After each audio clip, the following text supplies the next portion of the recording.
మా ప్రాంతాల నుంచి వైద్యులకు రాజధాని తీసుకెళ్ళాలని మేము చూస్తూ కూర్చుంటాం. మేము జగన్మోహన్ రెడ్డి ఏం చెప్పి చేస్తామంటే రేపు డిపాజిట్లు కూడా రాదు ప్రజలు, మీరు చరిత్రని వెళ్ళిపోతారు. ఈ ప్రాంతానికి ద్రోహం చేసిన వాళ్ళు ఎవరైనా సరే చరిత్రని వెళ్ళిపోతారు.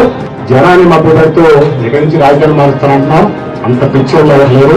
ఇక్కడి నుంచి మటుకి ఈ రాజధాని తరలించేటువంటి అంశంలో మనం ప్రాణాలు వాడతాం. దాని గురించి రాజధాని తరలించేటువంటి ఇప్పుడు ఏదైతే చంద్రబాబు నాయుడు చెప్తున్నాడో నేను అమరావతి కట్టాను అని అమరావతి పెట్టింది రైతులు ఇచ్చిన 33,000 ఎకరాలు గవర్నమెంట్ లాగా 21,000 ఎకరాలు కాకుండా ఆయన పెట్టింది 10,000 కోట్లు.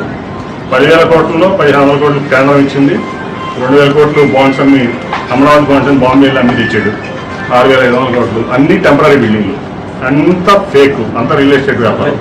కానీ ప్రజల వద్ద పాలన కోసం ప్రజల వైద్యాన్ని తెలియక అడుగుతున్నాను, ఇదో బతుక చెప్పండి. Please like, share, subscribe.